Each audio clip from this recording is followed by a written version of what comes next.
here is where the drama starts. Lap 30, 8 laps to go. Sandobi hoping to take advantage of these lapped cars. Pilecki goes, dives onto the right side. Very aggressive here. This is lap 4. The two Viceroys. Bill Frazier ahead of Matt Pilecki. Frazier's off. Frazier hit the grass. You hit that tire wall, your day is done. You know, it's lap 20. The Williams still trying to get around the Terrell team as he'll go around the lap car and around those at the same time. At the same time, he's got the inside corner. Will he ride the curb? Yes, he will. He will get him on the inside.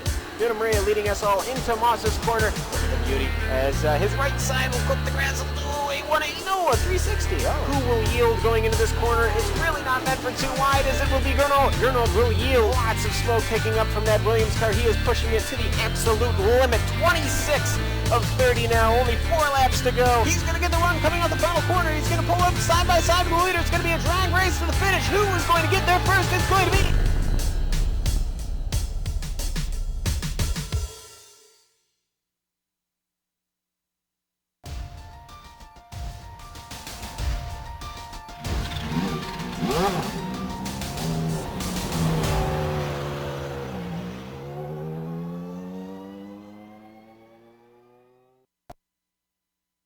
History has a habit of repeating itself, and this new season certainly has the hallmarks of that happening in the championship. Last time around, it was Frisch and Wood taking it down to the wire to determine who gets to wear the crown. This time, those same two top the points chart after the first round. Can Wood stop the future before it returns to status quo? We'll find out soon as we get ready to watch round 2 of the Lotus 79 Classic Teams Championship, and you'll see it all live here on the Global SimRacing Channel. Hi, I'm Joe Peak, and with me in the booth is Johan Vaneveld. Behind the scenes is our director, the Dr. Amjad Yaman, and he's using cameras provided by Dougie Beer. Johan, you spent some time here at the real circuit of Interlagos, so I feel it's appropriate to let you tell our audience about its ins and outs. Absolutely. On the southern outskirts of the great South American metropolis of Sao Paulo, you can find one of the most famous racing circuits in the world, Autódromo José Carlos Pachi. More commonly known as Interlagos, or Portuguese-speaking viewers between the lakes. This track was constructed in 1940 and has been hosting Formula 1 races since 1972. Now, the original Interlagos track was enormous, stretching almost 8 kilometers, which is bigger than Spa is nowadays. The Lotus 79 raced here once on that layout in 1979, scoring a 3rd position at the hands of Carlos Reutemann. Today, the track is quite a bit different. Track changes in the 90s cut the length in half. It is still a very unique circuit, however, being anti-clockwise and offering quite a bit of elevation changes. The drivers will lap the 4.3 kilometer track 30 times today, and although passing is possible, it will be difficult. So in other words, everyone will be looking for a good qualifying time. So before we go live and see where things stand, let's take our viewers on board one of these Lotus 79 machines as we go for a lap around the track.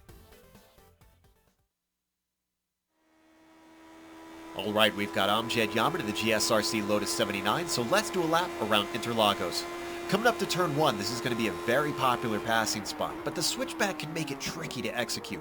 Drivers will be defending hard from either side, so keep your head on a swivel.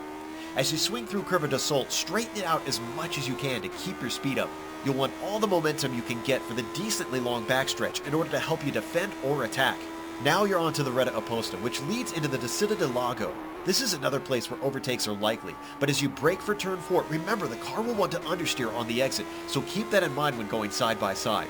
We continue downhill and drift back across the track. Then, you'll chuck it into the frighteningly fast Ferradura. There's 2 apexes and a nice little rise towards the end that will make spotting the track limits rather tricky. Before you know it, you've entered the technical back section of the circuit. Turn 8 starts off what will be a series of switchback hairpins leading you back and forth.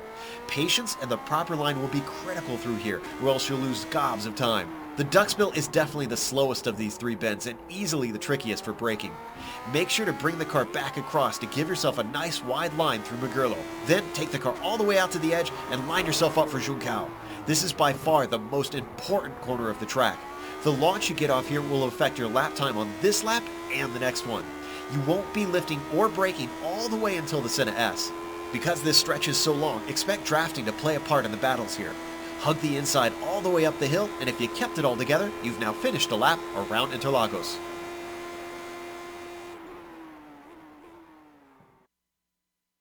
Somehow we managed to convince Amjad to hop in the Lotus 79 to do a lap around here. I imagine it had something to do with a deal made at Carnival at some point. But let's take a look at the championship as we've got one round in. And up at the top, as we mentioned, it is Gernot Frisch leading Matt Wood. But Matt has found at least decent pace, but he's got to finish ahead of Gernot if he wants to start taking big points. Sergio Fernandez challenging, as we're used to. Steve Bycroft has been lacking pace in practice, so we'll see if he can follow up on that fourth place in the opening round. And then Pablo Suarez rounds out your top five. Let's take a look at the Teams Championship. Johan, how's that stand? Well, on top there is Equipe Renault 11, handed by Gernot Frisch and Keith Herner. They are leading at the moment with 29 points, 4 points in front of Abilette Williams Racing of Bycroft and Taylor. Team Essex Lotus, they're sharing third place with Scuderia Ferrari, who is driven by Nicola Cocci and Daniele Guttuso. They're 7 points behind the leader. And on fifth place, Matt Wood. He got second place last week in Silverstone. Glen Corrigan didn't score as high, so they have to settle for fifth after one round. Let's take a look at as well what this race will entail with the race details. Now, they have 4 drop weeks for the drivers, but only 2 for the team. So you need both drivers to be pretty consistent throughout. Now, the race length for today is going to be 30 laps. They will not be doing this one timed. And as was the standard back in F1 in the late 70s, there is no scheduled pit stop for fuel. They have an incident cap at 17 incidents. You can rack those up around here, as there's a few places where you can swing wide into paved runoff and still survive. So drivers do need to keep it clean. And those points that we were looking at, well, those are calculated by the official iRacing points. Qualifying is taking place, and well, Steve Bycroft is proving me wrong, Johan. He's put it up on the provisional pole. Yeah, but he is being knocked around quite a bit because Gernot Frisch went quicker and then Matt Wood went quicker. So Bycroft has already dropped down to third position, especially Matt Wood. He is the first driver sub 1 minute 24. If I'm correct, that's actually a bit slower than they were in practice. Hot temperatures at the moment, 38 degrees Celsius track temperature.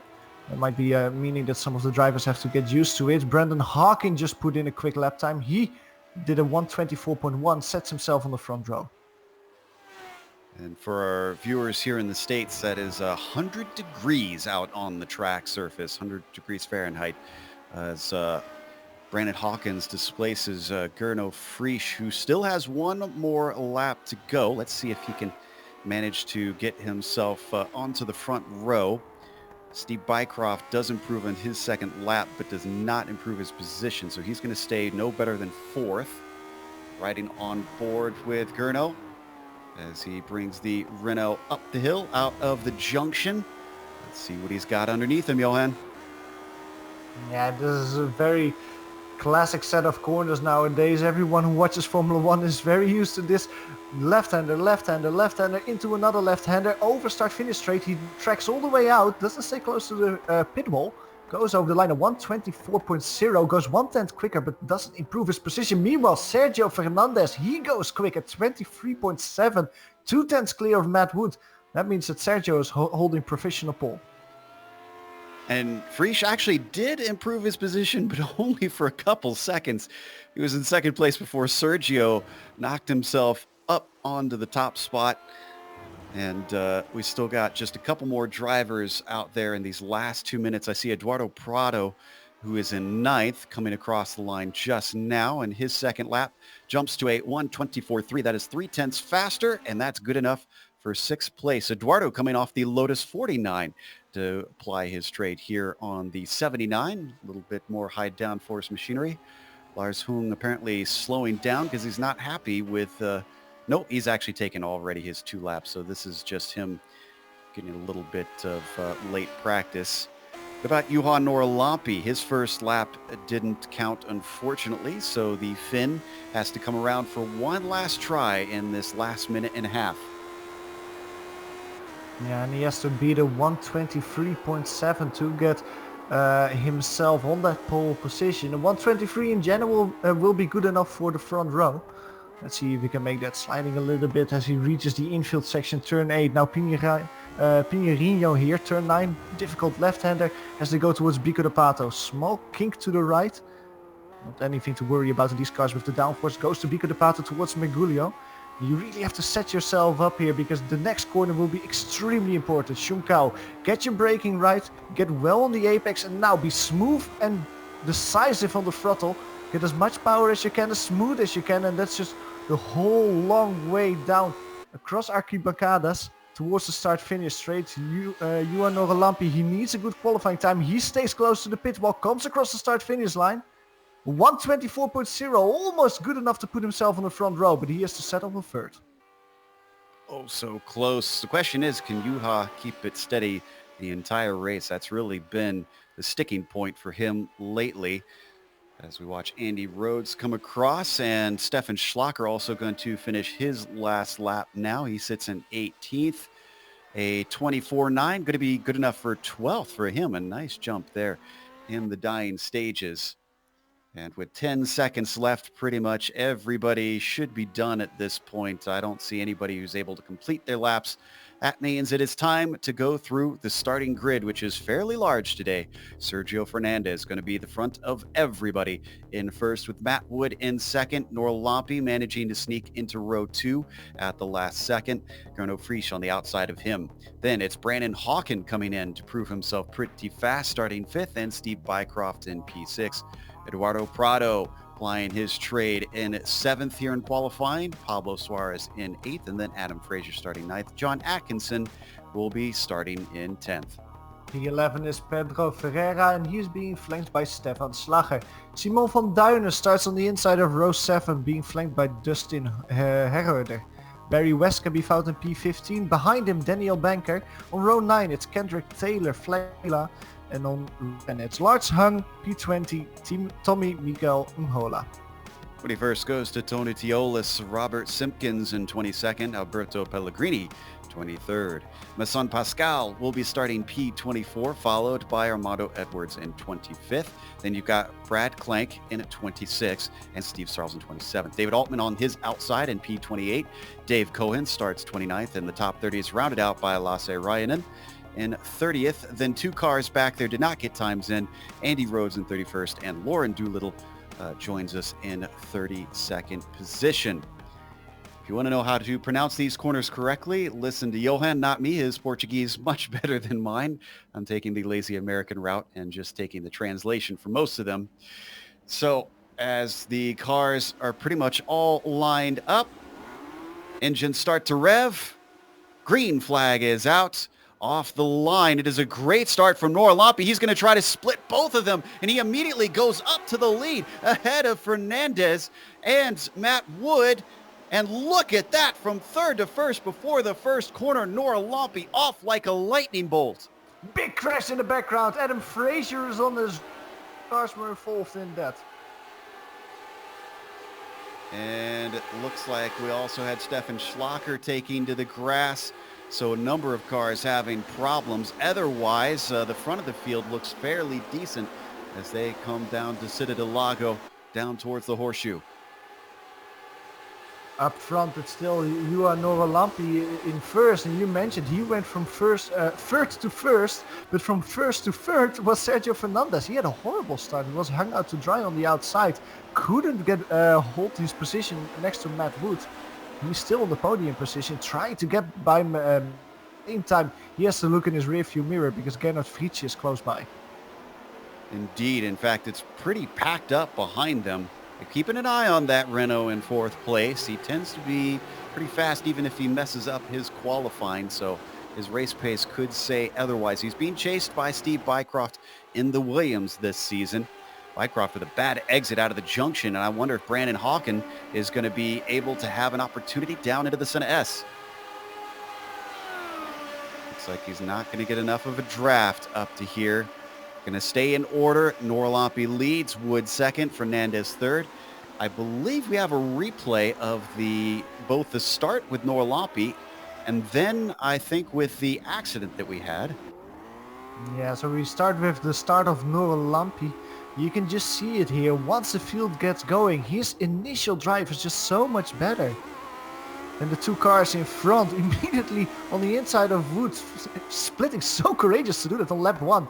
Both of these cars, great start from Nora Lampi. It's not a long run towards turn 1, but he made it still. Oh, car tumbling over there in the accident. That's Frazier that we see rolling. Very wide situation, ducking behind the cover of the old pit complex there. Let's watch from above, see if we can get a good view of everything.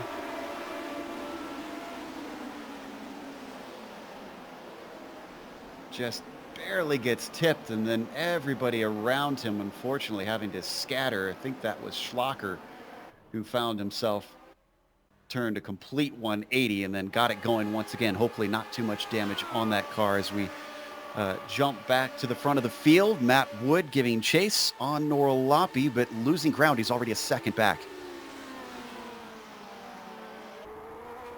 Being chased by Fernandez. Sorry, go ahead. Yeah, I want to say Gernot Friese trying some different racing lines in turn 1 there, trying to take a little look on Fernandez, but it actually hurts him. He loses several car lengths by doing so. The gap between him and Fernandez grown to almost a second by doing that, but it seems like Friese has the pace, at least to challenge Fernandez for that podium position.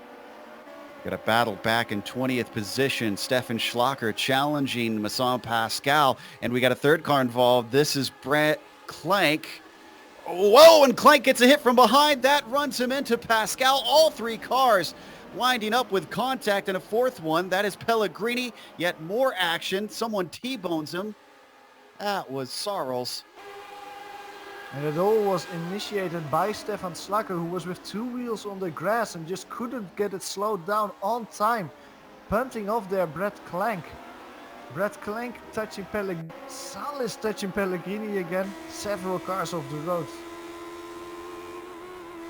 So there we see Schlacher taking off to the grass. Can't get it woed up, and that starts the chain reaction. Looks like a little bit of net code involved in it as well, unfortunately.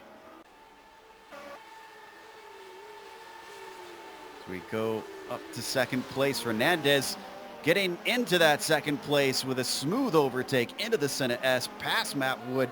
Does he have a response as they come through the Curva de Sol? Looks like he just does not get the launch off there. The good news is Gernot was not close enough to try and overtake. As he reaches the Ciudad del Lago, they are still too far away, Matt Wood, to try take that position back, but he goes wide Fernandez into Ciudad del Lago and then run down toward Ferradura. Might create an opportunity for Wood. Very close, 2 car lengths between the two, but no opportunity to put it side by side. He has to tuck in this whole infield section. Well, there's only one car line, one line that you kind of have here. No side by side, all these cars are single file again, but this battle means that there's basically a 5-car group now. 4 P2 all the way down to Brendan Hawkin, who's in P6. He was able to, together with Steve Bycroft and Gernot Friese, close down the gap to Matt Wood. Working their way up towards the junction now, one of the most critical corners on this track. Everybody trying to get onto the throttle without spinning the tires as they climb the hill. But Sergio Fernandez starting to pull away, putting half a second on Matt Wood. Out of that corner alone, past the pit entry. Could he maybe go chase down the fin of Juha Norrlappi? He's got clean air to try and do it now. But that train of cars sticks with him. Wood, Frisch, Bycroft, and Hawkins all the way back to 6th. Yeah, what you're saying, that's interesting to think about. Can Fernandez close down the gap to Norrlappi? Last time around, he was a half a second slower. So it was, of course, with that overtake at turn 1 factored in. So let's see if he gets a clean lap, if he can go quicker than Norrlappi. But at the moment, it just looks that Norrlappi is very, very strong here in Brazil. Already a 2-second gap between himself and Fernandez. It looks like that's only growing. Good news for Fernandez is that Matt Wood cannot make a fist towards him. If you compare the gap between those 2 cars with 1 lap ago, it seems that Fernandez is putting some more distance between himself and P3. Just edging away inch by inch. And you can see the cloud cover has been out for a fair bit now, although it hasn't cooled the track too drastically, just down to 97 degrees. I understand that iRacing has since tweaked that a little bit so that it doesn't drop and climb as quickly. Wonder if it still is affecting these drivers with the change in the surface temperature, climbing back up the hill. Let's check in behind them, though, as I believe we've got another train behind 8th place, Pablo Suarez, being chased by Atkinson and Heroder, as well as Barry West. A lot of these cars close together. Kendrick Taylor, he's a little bit too far behind. I had to hope that he could close it down and make it a 5-car battle as one of the cars is smoking. That's Suarez in P8, almost losing control of his car in the Senna S. He kept it in a straight line. Good save from him. Atkinson Jr. got close, but not close enough. He tries to stay out of the wake through the curve de Sol. That gives him a nice run. And unfortunately, not enough of a run down to the Descida del Lago. He still continues to try and hassle Pablo Suarez. This is looking much nicer, but they're heading up to Ferradura. I'm not sure that he's going to have an opportunity. He's going to have to go the long way around. He tries it valiantly, but his efforts are not going to be enough. He has to stay in line. Great racing from this two to try and do it around the outside of Ferradura. That gives the opportunity to Dustin Herrera behind him in P10 to put some pressure for that P9 position. So we reach Bico de Pato, still very close. One car length between Atkinson and Suarez. Nothing between. Atkinson sees that Suarez is making some small mistakes. Knows that if he wants that P8 position, now might be a great time to get it. Both cars missing the apex by a little margin, especially Suarez, who slid through that corner. That will not help him on the exit speed in that whole run down towards turn 1. It's Atkinson in the draft, very close. No DRS, of course, but he's getting closer in the draft. He's getting sucked towards the P8 car. Suarez stays in the middle, goes back to the outside. Atkinson can put it on the inside. Can he outbrake him there side by side as they reach the Senna S? Atkinson gets that position. Oof. Gives him space at the second apex as Suarez finally backs out of it. Here we go again, and Dustin Heroder now has an opportunity to get into the mix. Are we going to see a 3 wide? They're fading out, and Heroder thinks better of it. He stays behind as Suarez takes the racing line way wide for John Atkinson Jr., gets back onto the track with that paved runoff and does not lose the position. Suarez sticks with him, but slows it up as they hit the horseshoe. Still very close. Look how much pressure Herrera is putting on Suarez there. There's less than a front wing between those two cars under braking. Now as they reach turn 9, Pinheiro, the gaps seem to stretch out a little bit more. Atkinson driving away from Suarez and Herrera falling back a little. And finally, I think they're settling down. Suarez having to regroup, see if he could try something again later, but that was frantic. We're only on lap 7. As that's been happening, Frisch has closed in the gap to Wood. It's down to 0.3 of a second, while Wood continues to fall off of Sergio Fernandez. It's now 2 seconds up to him. A little poke to the inside from Gernot, but nothing doing. Yeah, that's really a big problem for Matt Wood. He can no longer use the draft of Fernandez in front of him to give himself an advantage in that battle with Fritz. Look at the run that Fritz is having out of the Senna S there over the Reto Posta. As they reach the Descida del Lago, he's not close enough to try and move, but he's putting a lot of pressure. The good thing for Fritz at the same time is that Bycroft is not able to put a lot of pressure on P4, so he only has to look in front of him and try to find a way past Wood. They come now up to the infield section. It seems like Matt Wood is something of a cork in a bottle. Not only is Gernot the one applying pressure, but Bycroft and Hawken staying ever close behind. One interesting thing that is Fernandez, his pace is really good compared to Nora Lampi last time around. Fernandez was 0.4 of a second quicker. You can see that the gap is now under 2 seconds. So Fernandez is closing on Nora Lampi. Not very quickly, but bit by bit, the Finn is being reeled in. Fernandez could give us a nice little fight for first. There you can see the distance between the Preacher and the number 8 as it closes down. Ooh, that's the free off. Lap. Matt Wood made a big mistake there, almost losing control of his car. Great work by him by not really spinning it out. You can see it in the replay. So we go, I think, on board, or at least following. Just look where Matt Wood will position his right set tires on the grass, and that means that he doesn't have to grip it steered in. And he loses all that positions. And that cork on the bottle that you were talking about, Joe, well, that cork is being released. Indeed, it looks like Frisch stretches away. He takes Bycroft with him.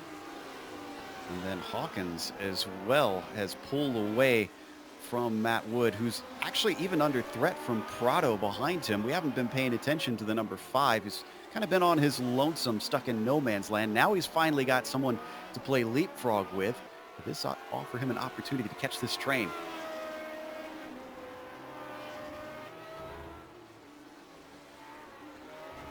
You almost think that might be the stepping stone that Prado needs to really get to the train.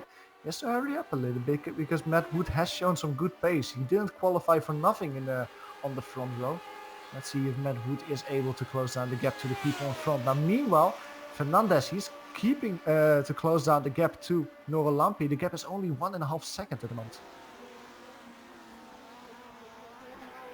And I'm keeping an eye as well on 15th place because Tony Teolis is being chased by Robert Simpkins, and he was as close as 0.2 of a second through the infield, but he's dropped back here on the straight. We were talking about there could be differences in setups between cars, and we do have that long run from the junction here to the Senna S, but the rest of this track is pretty twisty here, Johan, so I guess it could be down to how you'd want to play it. Yeah, it is driver's preference, I would say. I think that you kind of always want to have as little downforce as possible, so you have more speed on the straight, give yourself more of a weapon if you want to have an overtake or defend against an overtake. So that's generally what you want, but it is driver preference. Both setups are able to be used on this track, so if you really feel more comfortable and get more speed out of a car that has high downforce settings, I wouldn't be surprised to see several of the drivers use something like that.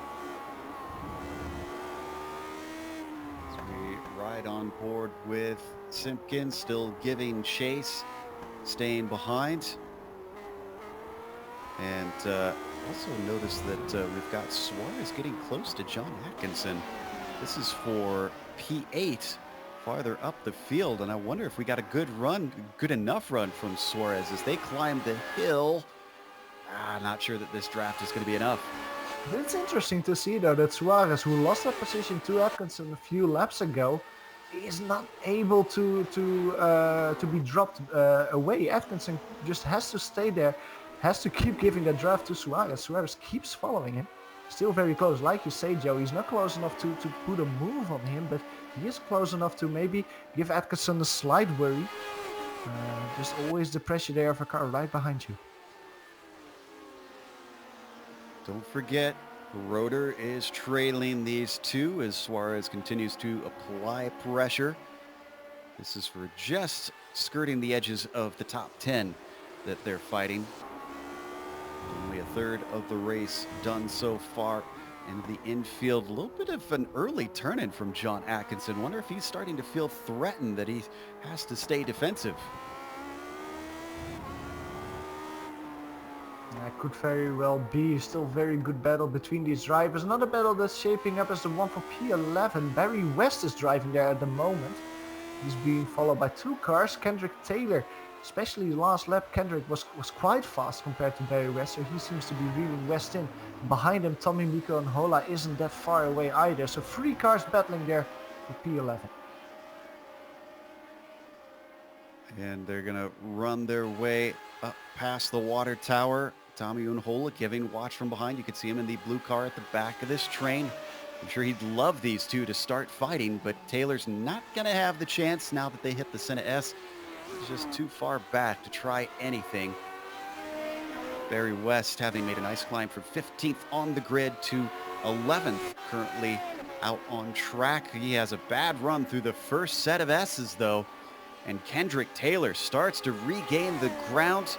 He tries to use the draft. They slow it up for the lake descent, and he's going to continue to chip away. Oh, he's looking incredibly strong now. Just in these 4 first corners, he has now regained it and has put him under threat. Yeah, good run from Taylor there, but just not close enough to try and move in the Ferradura. He will be trying to keep himself in that position, because if he just keeps putting himself that close to Barry West, an opportunity will surely open up. Nice onboard view as we looked back at this battle. Kendrick Taylor may have lost a little bit of ground coming here through the twisty bit. But we'll see if he regains it. This was where he started to do it before.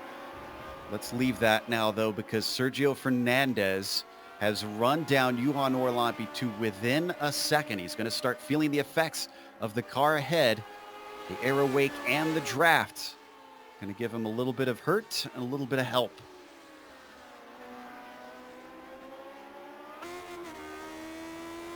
They come through the Casita del Lago down towards Ferradura. Orlampi has had it all his own way so far. He got up to the front and he pulled away. He's been able to focus on himself, but now not only does he have to look in his mirrors, but he's got some lap traffic. Brad Clank is going to be the first one that he has to lap. Brad's going to just pull off to the side. It looks like Juha is going to be able to sneak through now without any hampering. Yeah, but Fernandez can sneak by as well, and that will really help Sergio. If he was stuck there one more corner behind Clank, that would really have hurted his way up towards Orlampi. He could immediately get by, and now as they go out of Juncao, he's still in the draft. He's quite far away. You can see it on screen. 8/10, a little bit more than 8/10 of a second, but he still has a whiff of draft at that point. Over the start-finish straight. Lap times between these two drivers, nothing between them last time around. Look at that, I think 300ths of a second, if I quickly saw that right. Almost nothing between them. But like we said, Fernandez is putting more and more pressure on Orlampi. The next bit of traffic seems to be right in front of them. Actually, good battle shaping up for P23 there. And that actually might be a worry for both Orlampi and Fernandez, because if the traffic that they have to overtake is fighting with each other, it might be a bit more difficult to pass them. There you see it on screen. It's Sarles, Pascal, and Ryanen all fighting for that 22nd spot. And Juha is catching them very, very quickly. Some of these drivers might have some damage too. I know Pascal's been in a few problems throughout this race. I believe Sarles has had some contact as well. Not sure about Ryanen. Some contact at the beginning of this lap as well between P5 and P6. Matt Wood and Brendan Hawking hit each other. I don't know if we can go to a replay of that incident, but Brendan Hawking basically did the same thing that Matt Wood did a few laps ago. Brake, run down towards turn 1 on the grass. He got loose, and while he was spinning to the inside, he hit the car of Matt Wood. Now both cars can continue, but they lost quite a bit of time to the cars in front. Riding on board with Prado now. See if he could do anything with him. Don't need to go to it, but I can report that they're now lapping that battle that we were talking about earlier with the leaders. I'll break in if that starts to affect it. Up the front stretch, look at him start to gain in the draft. Is this going to be enough? That gearbox is getting bigger, and he's got to get on the brakes. Yeah, officially it seems like Brendan Hawking has a slight bit of damage on his front wing, and that will not help him with a straight line speed.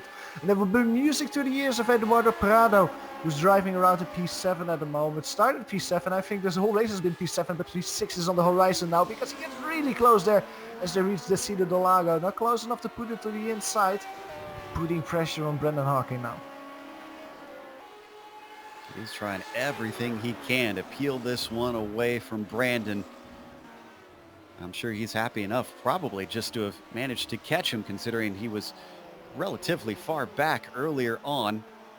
They also have lap traffic coming soon, so that could affect this battle. Each of the leaders picking their way through the back markers bit by bit as we hit the halfway mark in this 30-lap race.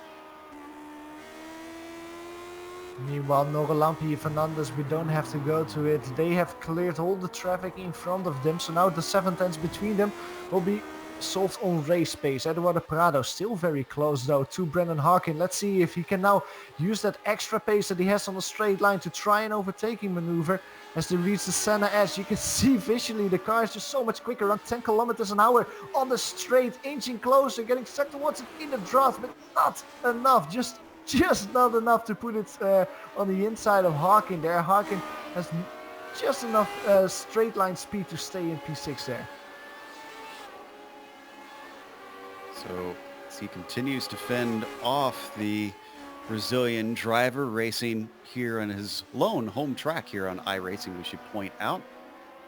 Let's see if he can eventually get that good enough run, because it seems like that's the only place he's strong enough to make an attack is on the run up the front stretch towards the Senna S. And as we've been watching this, do we have a pass for 11th? There's actually quite a bit of battling going on at the moment. Tommy Mikon Hola actually was up front. Yeah, Just had an overtake on Barry West.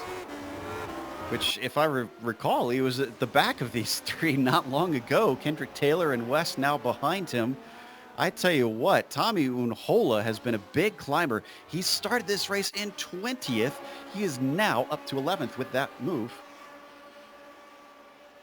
There you're going to see it, just straight drafted up the back of him. Pulled the move around the outside of the first part of the Senna S, completed it in the second half outside of the Curva del Sol as well, and eventually got it done. And it will be important for Unhola because the next car is only 4 seconds in front of him. The top 10 finish. Meanwhile, let's go back to the lead because Fernandez has closed down the gap to Nora Lampi. 4/10 of a second between the two at the moment as they reach the infield section. You can see that per lap, Fernandez is just slowing down several tenths, 2 tenths, 3 tenths per lap. He's quicker. He's closing down the gap, but will it be enough? You have a 2/10 margin per lap that you're quicker, Joe. It will be difficult though to actually translate that into an actual overtake. We had a development with Eduardo Prado. Remember, he was right behind Brandon Hawken. He didn't lose a position, but he spun the car in the first corner, did a full 360, and got it going once again. I think he was put off by the lap traffic. Here you're going to see it right here. They're overtaking some back markers, and he was getting close, but then braked a little bit too late and had to catch the car. Oof, unfortunate with how much pressure he was applying. So as we come back live, before we were watching that fight between Fernandez and Norlampi, who stay within half a second of one another. This is for the lead. Norlampi started it in third, whereas Fernandez started it on pole. It took him a bit to try and get back into second place, but once he did, he immediately began chipping away at that number two's gap that he had pulled. Fernandez just looks so confident, so comfortable in the car at the moment. When they were going through the Senna S, Norlampi, for example, had a small twitch in some mid-corner oversteer, and that just seems that he's not really finding the grip that he needs to put the power down the way he wants to. Fernandez does seem to be able to do that, even though he's currently right behind it, so he will feel the dirty air. He looks so strong compared to Nora Lampi. There will be a bit of traffic in front of them in one lap time. That's David Altman, who's driving on as a lonesome in P20. That might be a factor in this battle, but Fernandez, he is right on the gearbox. 4 car lengths between these two cars as they go towards the start-finish straight, Joe. He looked awful strong out of the junction that time, but is it going to be strong enough is the question. They cross the line for yet another lap, and the answer is no, not strong enough, but he gains down to 2/10 of a second as they squeeze by David Altman. Pulls out of the way through turn 1. Fernandez falls back once again down through the Senna S. They've plunged to the run towards turn 4, the Descida del Lago, and he starts to regain the ground in the draft, getting ever so close, but yo-yoing back and forth. Eventually, a mistake from Norlampi could open the door here for the number 8. Absolutely, and I'm starting to think, because one of the things that we were talking about earlier, Joe, is the different setups that are possible at Interlagos. Could it be that Fernandez maybe is using a slightly higher downforce setup than Norlampi, and that means that he just cannot get that close on the start-finish straight? But he is so much quicker in the infield section. That would explain at least the difficulty that Fernandez had last time around to get close and try and move on the inside of turn 1. Let's see how he does this time. Off the corner. He's within 4/10 of a second. That's your marker. Now they climb up in speed. 140 miles an hour, 150 miles an hour. Continuing to stay foot to the floor. He's down to 3/10 of a second. He has gained but he's not as close as last time around. It stays at about 0.3 of a second by the time they break. Look at that. Within a car length, though, this time. Coming through the first and second corner, now through the curve to Sol. He drops back once more, and just so frustratingly close. Very close, but nothing really happening at the moment. Maybe we can take a quick look at P8, because there's a nice battle heating up there. Suarez had a great run towards the Senna Ash chicane. Atkinson all defensive. Suarez couldn't get his that position there. He went back to the racing line trying to get a good run here out of the Senna Ash onto the Retta Oposta. Just seems to be a little bit too far at the moment, Joe, but good battling. Still, these two drivers are nose to tail, and I think that Suarez is hitting his head a little bit, that he actually let Atkinson by earlier in the race, because he seems quick, maybe quick enough to keep Atkinson behind him. The drivers were talking about this as well before the race, that you got to stay right on top of the car ahead if you want to try and pass. And we've seen that bear fruit.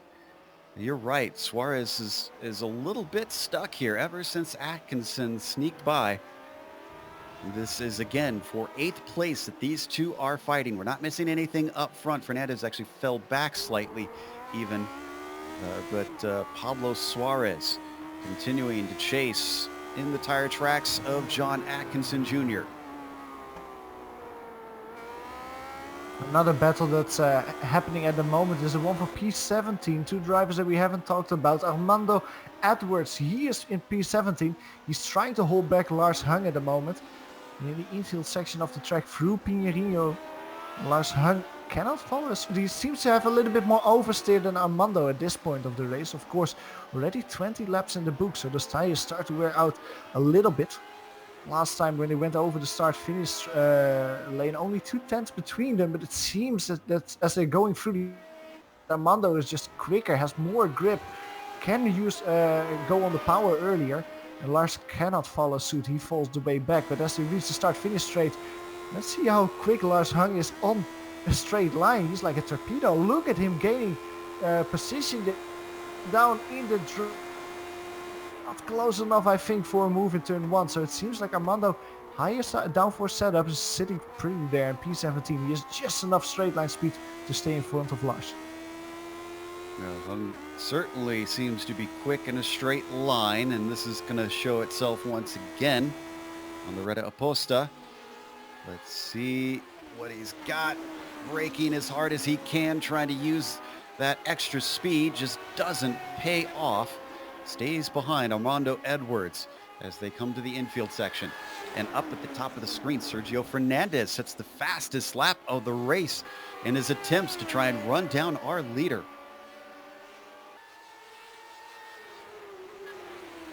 There we see them on screen. The orange car, orange and blue, is Johan Noralampi. The red and blue is Sergio Fernandez.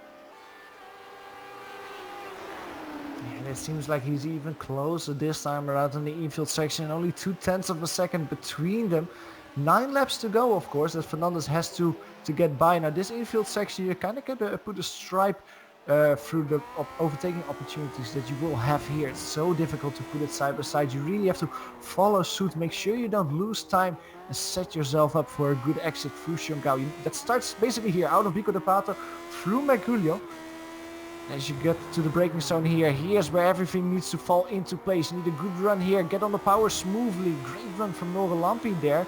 Just way smoother, way more grip on the apex. And that helps him. The gap between them was less than 4/10 of a second. I think that's the closest that we have seen out of that corner. But Hernandez is just not even trying to stay in the draft there. He chooses to go back all the way to the inside line, and that doesn't give him the extra speed that he needs to get by the fin. I wonder if that was intentional by Noralampi to just stay a little bit to the outside to deny Sergio the draft.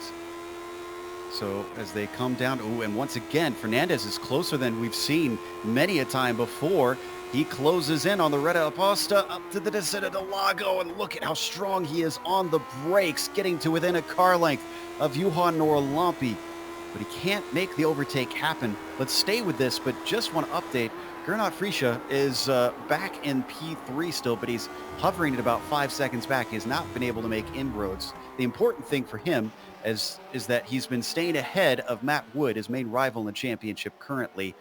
So he's going to continue to gain points on him. But Sergio Fernandez stays right in the tire tracks of the number 2. Can Juha withstand the pressure and take it home in the top spot? You would almost assume so, because the way that Juha is driving at the moment, he seems so calm, collected, especially out of this corner. That's where everything has to be right. And you don't even see his car twitch when he goes on the throttle. He seems so strong. Sergio Fernandez, this time around, he follows the draft. As the gap is 0.4 of a second, I don't think it's close enough for Fernandez to try and move into turn 1.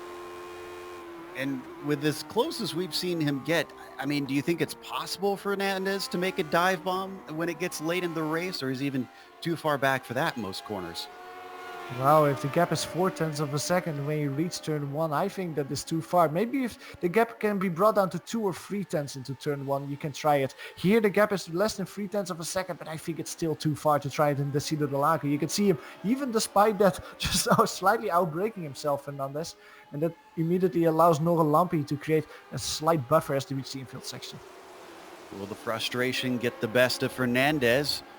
Or will the pressure cause Nora Lampi to crack? We've seen Juha do that in the past, where he's had the lead and unfortunately made a mistake, gave it away, or even when he was chasing, we've seen that happen with him. So what has the preacher got inside his head today? Is he steely-eyed? Is he able to calm his nerves? Fernandez falls back to about half a second back. While this is happening, Johan, you've been kind of keeping an eye on the mid-pack, it looks like. Yeah, nice battle heating up for P14. Daniel Banker and Robert Simpkins. These two drivers have been driving very close to each other for the past few laps. At the moment they're stretching away a little bit, and that's because Robert Simpkins was overtaken by Daniel a few laps ago. Keep close, but it seems like now finally Daniel has broken the draft a little bit, and that allows him to really consolidate that P14 position and try to win a few seconds to get closer to Kendrick Taylor, who is in P13. Long way to go for him, 15 seconds between the two. Sticking with this battle on screen, up at the top, you saw that Nora Lampi went purple. He's responded to Fernandez and tried to pick up the pace. Let's see if this lapped car affects Banker and Simpkins. They might catch him in a very good spot if they don't get him before the junction here, which looks to be the case. And indeed, Cohen, who is a little bit slow into there, might catch him out a little bit. Oh, he does catch him out a lot, actually. Daniel Banker has to get out of it. Thankfully, he's not caught out by Simpkins. He now is able to get by as Cohen stays low. Yeah, Cohen tried to get out of the apex of the Juncao corner as quickly as possible, but he just couldn't anticipate how quickly Daniel was through that corner. Maneuvers to get out of his way. Let's go to P17. Good battle still there between Armando Edwards and Lars Hang. Close between them. Lars Hang still putting pressure on Armando. I actually thought that he would go for an overtaking opportunity into the Senna chicane, but this time he chose not to. Tony Tiolis isn't that far away as well as Marco Kella, who's driving around to P19. So 4 cars, not under a blanket, but still within 5 seconds of each other. Good battle in the midfield. Glad we're seeing drivers not giving up until the checkered flag falls. This is the fighter's spirit we want to see. Riding on board with Edwards, looking back at Hung through the horseshoe and now into the infield section. Who is that up ahead of them? That is for position, actually, in the blue car of Tony Tiolis. I wonder if they're gaining on Tiolis, actually. That's only 2.3 seconds. There's still enough laps left that they could run him down. It seems like they're not gaining on Tiolis, but interestingly, Marco Kella in P19, he is gaining by quite a margin on Lars Hang and Amanda Edwards, around, let's say, one and a half second per lap. So Marco Kella is closing down and trying to make it a free car battle for P17. They see Marco on screen, and that, I believe that's a Ferrari livery that he's got on it. Yes, indeed. We've got 5 laps to go at this point, and that's going to be 4 in just moments because our leaders are just now coming to the line. And Fernandez fell back as far as 0.8 of a second from Nora Lampi for a bit. I was just glancing over every once in a while to see how that is developing. He's purple now, though. You can see it on top of the screen. Fernandez putting his fastest lap. You almost would think that there's a point on the line for fastest lap here. Sergio Fernandez falling back, trying to use the draft, and all the speed that he has to get closer. Under braking here of Decido del Lago. Look how much track precision he just immediately gains on Nora Lampi. 1 or 2 car lengths. No throttle. Nora Lampi is so strong. He drives away immediately. And Fernandez doesn't have an answer to that. A little bit of traffic in front of them. That's Brad Clank, who will be caught, I think, at the end of this lap. That might actually play a factor in this battle for the lead, as Fernandez is getting close. The gap is under half a second as they reach the infield section. This is where Fernandez has to be, under half a second, preferably even closer than this. That's what he needs, together with a good exit out of Shootout, to try and move into turn 1. The gap is starting to grow a little bit, though. You can see it on screen, 0.6 of a second. Brad Clank is slightly in front of them. They will reach him before they reach turn 1, I think, Jay. So I'm guessing at this point, lap traffic is probably the best hope for Sergio Fernandez, other than a mistake from Nora Lampi, who's going to stay high. Brad Clank puts it down low, sees them both coming, lets both leaders through nice and politely. Good racing from the lapped car of Brad Clank. Saw a little puff of smoke there to the outside. Not sure what that was caused by. There was Armando Edwards, the driver that we were mentioning in P17. He made a mistake. Actually lost quite a few positions because he actually spun it himself in the center as a few moments ago, trying to defend against, who was it again, was right behind him? I think it was Edwards. That was that Simpkins he was battling with? Lars Hung he was battling with. That's it, yeah. Yeah, Edwards was battling with Hung, so he lost the positions to Hung, to Kayla. He's now being challenged. On screen, though, more lap traffic. This was Dave Cohen letting them through. And Nora Lampi, though Fernandez got close to him, he wasn't in a spot where you can really try and make a pass. There's just a bunch of slow corners. So unfortunately, even though he was within reach, he just couldn't do anything with it. They're going to be 2 to go, this time by the line. Fernandez has got to be getting a little bit desperate now. He knows that the opportunities are slipping through his fingers. This time, though, Nora Lampi does go low, and Fernandez stays in the slipstream, but it does not help much. Oh, but it must be so frustrating. Oh, and Daniel Banker's going to be on track on the line. Fernandez spins in his effort to try and get close. He spins it around. Loses positions. I think that Gernot Fritzsche actually gets by him. We go to a replay of that incident with Fernandez. He did it all by himself. He was putting so much effort in trying to catch Naralampi. And as he reaches the Senna S chicane, hits, I think, the curbstone a little bit too hard. Car gets unsettled, loops it around. He stays out of the wall. No damage to Fernandez. But he loses a position, and I think also a little bit of confidence there, because he is dropped out of that lead battle. And he now is to settle for the 3rd place on the podium. Yeah, look at the avoidance that Juha has to take. Great heads up by him. And there from the gearbox cam, you can see the spin that Fernandez had, and that loses him 2nd place to Gernot Fritzsche, who finds himself 1 more position up. And will he have to challenge Nora Lampi this championship? He could regret losing out to Juha today and lacking pace on him, but as it is right now, he's not fighting him in the championship.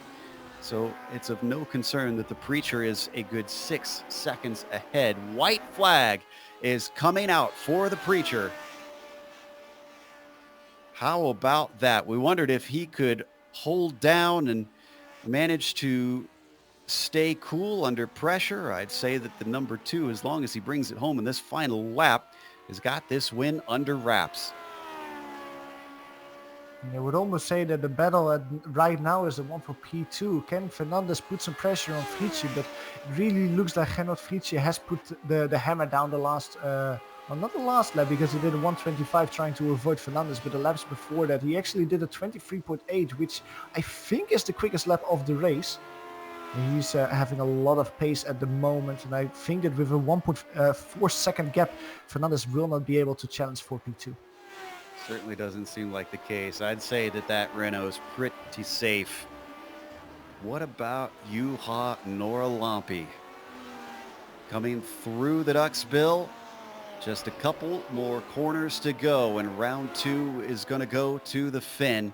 He has a little bit of lap traffic in front of him, but I don't think he's going to be able to catch Steve Sarles before all is said and done. It was a big field here today for the second round in the Lotus 79 Classic Teams Championship, but 16 of them are going to be finishing on the lead lap. And ahead of them all, it is going to be Juha Norralappi who takes the victory here today in Brazil.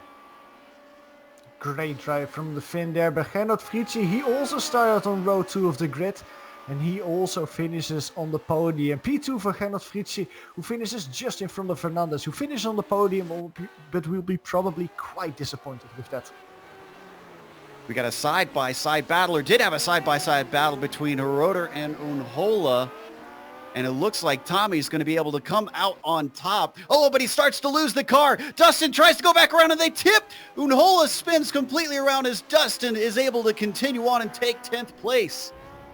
Unhola actually has to look behind him because Barry West is very close. Did that tip mean that Unhola has some damage? Because they only have one rundown to go, but Barry West is within a stone's throw away at the moment. I think that the Finn has it though. It doesn't look like he has a lot of damage. And he also has the draft of David Altman in front of him to secure the P11, P12 position. P11 for Tommy Unhola. Barry West finishes 12th. Low stuff there. Down in 15th, the last cars on the lead lap. Teolis being chased by Hung. We wondered if he could catch Teolis, and it looks like he could, but can he pass him is the question. He's getting awful close behind him now. He's going to have the slipstream. I think Teolis should be safe enough because he's still a few car lengths ahead, and as they come to the line, indeed, Tony takes 15th. That's going to be it for us in this round, but not it for the broadcast. We'll have the driver interviews as well as the official results after we watch all the upcoming races here on your screen, so stick around.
Welcome back to the Autódromo. Jose Carlos Pache, better known as Interlagos, here in Brazil.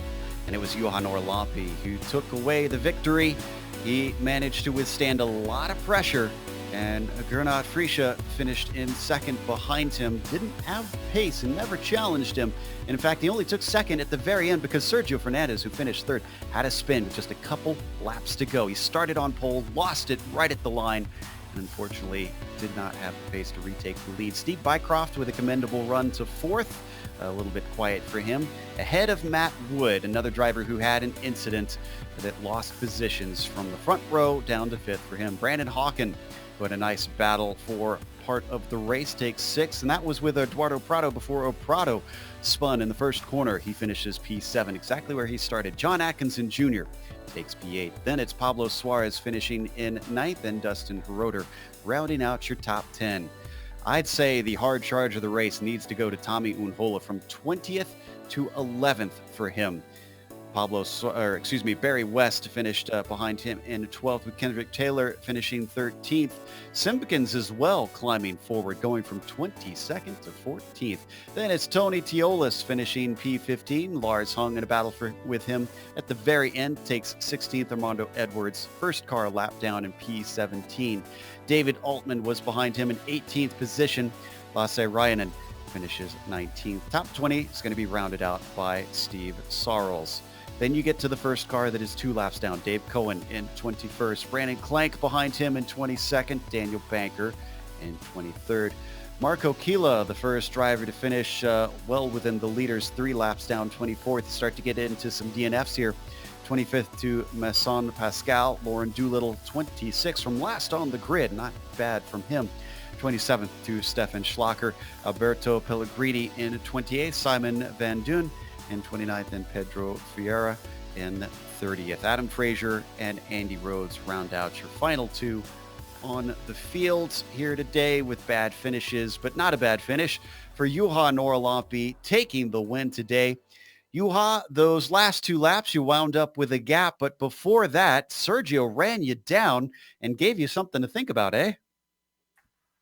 Yeah, sure. Yes, it was an interesting race, and I'm all wet now, very sweaty, because he pushed me on the limit all the time, and he was very fast, and I couldn't get rid of him. But luckily, I had a good straight line speed, and I knew that even though he was at one point only 3 tenths behind when we start from the last,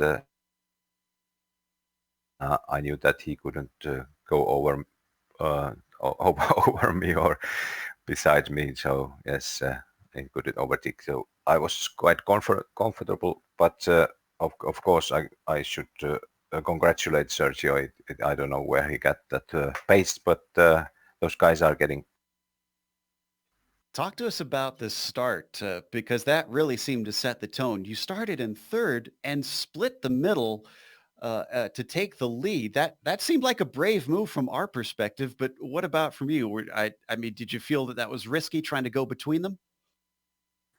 I knew that I had a good start, and I planned to go there at the middle before the start came, and it went very well. And I took one sisu in my mouth and pushed the pedal down and go for it. It all paid off in the end because it allowed you to get a gap to those behind as they battled before Sergio caught you, and then managed to stay ahead. How many races do you think you'll be able to attend this season? Are you going to try and go for the championship at all? I don't know yet, but I have many days to preach the gospel here at the Finland almost every week, and I can only be here perhaps or some races I will not be able to, but I think I will get those eight weeks what is necessary, but I'm just enjoying for every race at one at a time. Well, we enjoyed this one watching you try and hold back Fernandez. Congratulations on the victory, sir. Thank you, and congratulations also, Gernot. He was a little lucky, and too bad what happened to Sergio at the last lap, but congratulations all those guys. They were very, very fast. Okay, and thank you guys. Bye.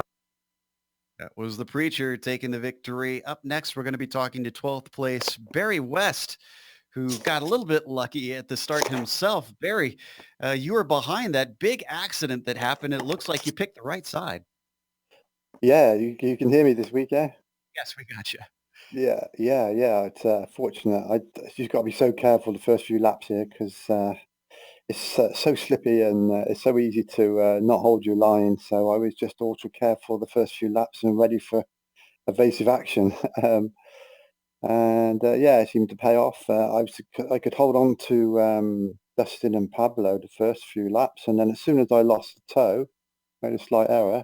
That was it. I seemed to drift backwards, and then I don't know what it seemed like the tires had went off. I just couldn't have the grip in the corners, and then Tommy caught up, and I thought, oh, he's my new teammate for this season, so we better get off onto a good foot.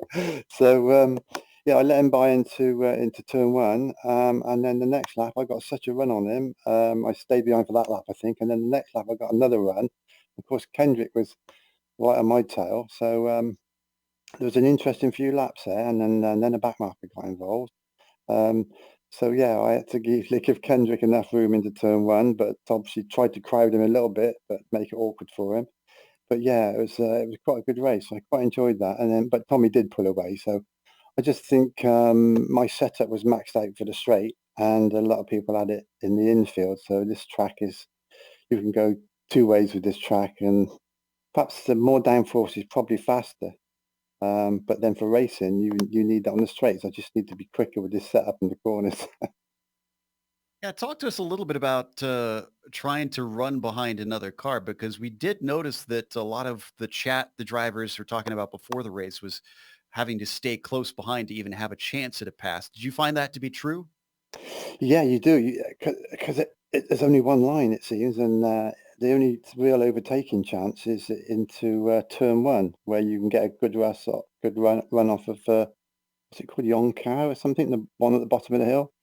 All the other places are relying on mistakes, and if you're following somebody closely and they make a mistake, then it's curtains for you as well. I mean, I've done a race yesterday. I was in P2, and I think Kendrick was right behind me, and I had a wobble going down to Yonkow, and his closing speed was so quick he could take avoiding action. So it's one of those things, you want to pressure somebody, but then you've got to be ready if they do make a mistake, and you hope they go the right way and you go the right way. So it's yeah, very difficult. But I didn't have any problem with understeer following somebody. But it seemed when you lost the toe on that straight, I don't know whether it was the temperature or too much pressure in the tires, because I tried different pressures in each side, so you could lean on the car in the left-handers, but you had to be careful on the right-handers. Yeah, it was an interesting race, and quite pleased with the result for this time of the season. I suppose I can get quicker. At least we both finished. Absolutely. And well, got to get those good finishes in first to give you wiggle room at the end. Congratulations on 12th place, Barry. Hopefully we'll see you next week. Yeah, thank you. Cheers.